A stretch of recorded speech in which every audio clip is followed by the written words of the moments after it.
After 9 games of the World Chess Championship, Magnus Carlsen was still enjoying a slender lead. He just needed to get through 3 games to retain his world title. Today, Viswanathan Anand, the challenger, had the white pieces. Now he really had to take his chance to play for a win, and he played d4 as he's been doing throughout this match. And Carlsen chose a very interesting opening. He played the really sharp Grunfeld.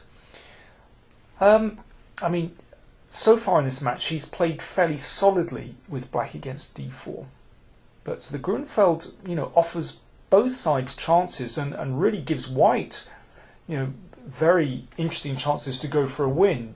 So I think quite a brave and bold decision to play the Grunfeld by Carlsen. After 15 moves, typical position has arisen. Very often in the Grunfeld, white gets this passed d-pawn. But as kind of compensation, black has fantastic play with his pieces. Very active bishops. Anand played queen c1. Now this is a multi-purpose move. First of all, the queen and the bishop attack the pawn on h6. The queen also defends that pawn on b2. So those are kind of the obvious things. But also, retreating the queen opens up this diagonal. So very often this bishop can slam down on b5 and cause some kind of problem for the rook. Now if Carlsen were to defend that pawn on h6 with the king, then the pawn would advance. And this is a tricky position for black. Of course, the queen could blockade that pawn, but the queen is your strongest piece. Do you really want to be able to have to blockade a mere pawn with the queen? So instead of playing the obvious move here, king h7, Carlsen chose queen f6. Very interesting. And now if white advances the pawn, then the rook attacks, and you can see this is a far more active way for black to play the position. So instead Anand took the pawn on h6, and Carlsen re-established material parity by taking the pawn down on b2. Anand exchanged and played knight g5. And after the game, Carlsen said he had underestimated this continuation. It's a very interesting move. First of all, it's possible that white can snap off this bishop on e4, so that's already something. If the bishop retreats, then the bishop on e2 is attacked. Now, it could go to f3, it might go to b5, and then the d-pawn starts to advance, and this is quite dangerous. That d-pawn really starts to look very threatening indeed. So instead, Carlsen, after half an hour's thought, played the bishop into d4.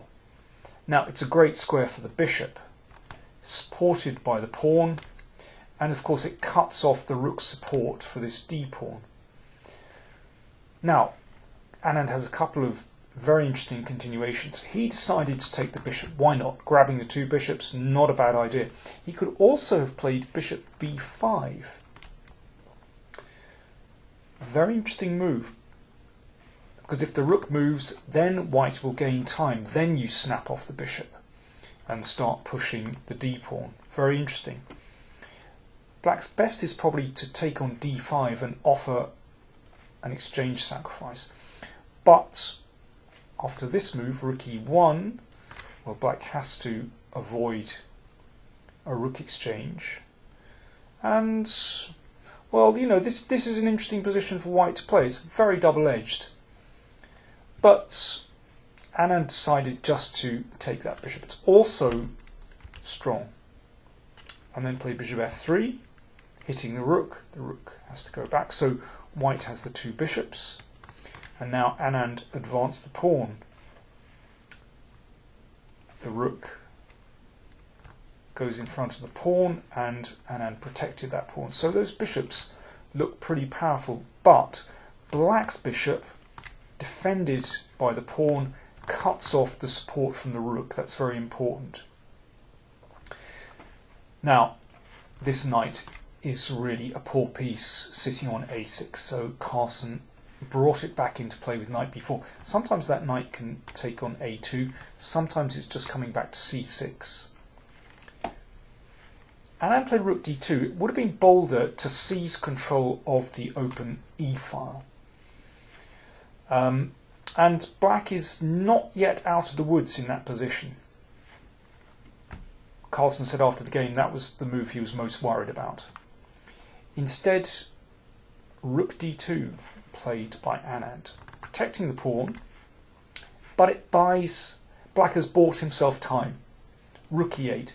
After this move, controlling, well, the only open file in the position, Carlsen said he really wasn't too worried anymore. Rook c1.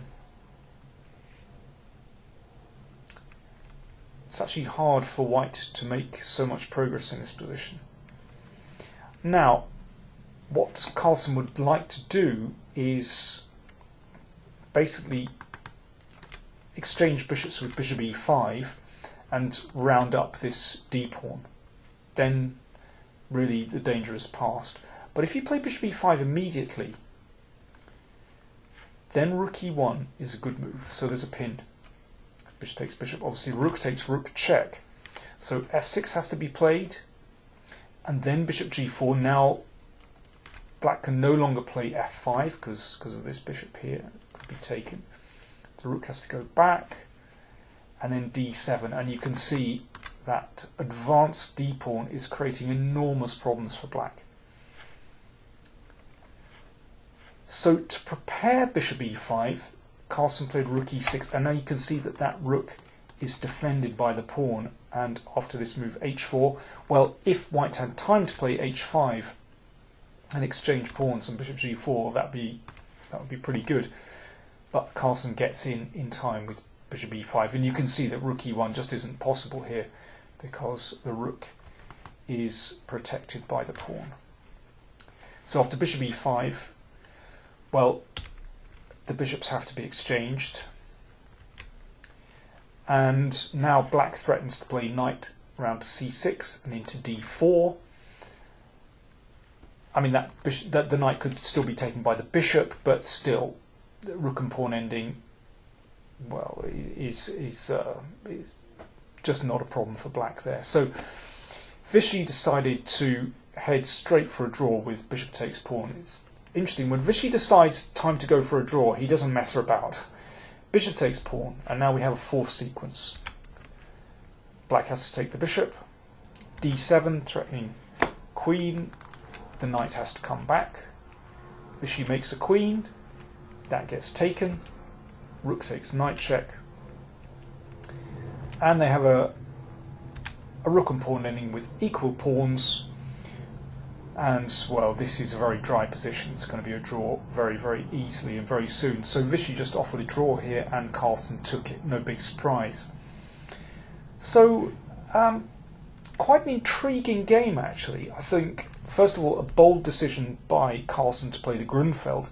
Afterwards, Carlsen was asked, well, did your preparation or your training with Kasparov several years ago help you with playing the Grunfeld? Because of course Kasparov is a great exponent of the Grunfeld. Well, interestingly, Carlsen didn't deny it. He just said, well, when we trained together in 2009, 2010, we did look at the Grunfeld. He didn't go any further than that. But Anand certainly had a little bit of an advantage out of the opening, but Carlsen defended pretty well. So 2 games still to play. Carlsen still leads. Tomorrow, Saturday, is a rest day in Sochi. They play the 11th game on Sunday.